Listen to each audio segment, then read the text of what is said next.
How to use the function node in n8n.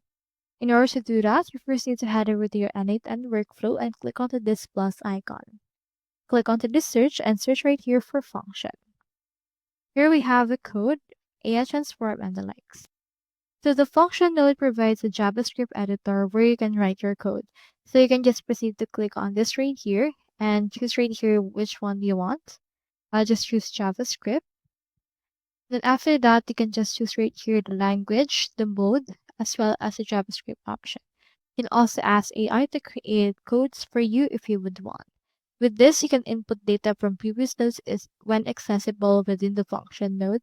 You can access properties of these objects using dot notation, and for the output data, you can typically create new items array or modify the existing one and return it. You can also go over it here to the settings in order to see this all right here and enable it right there.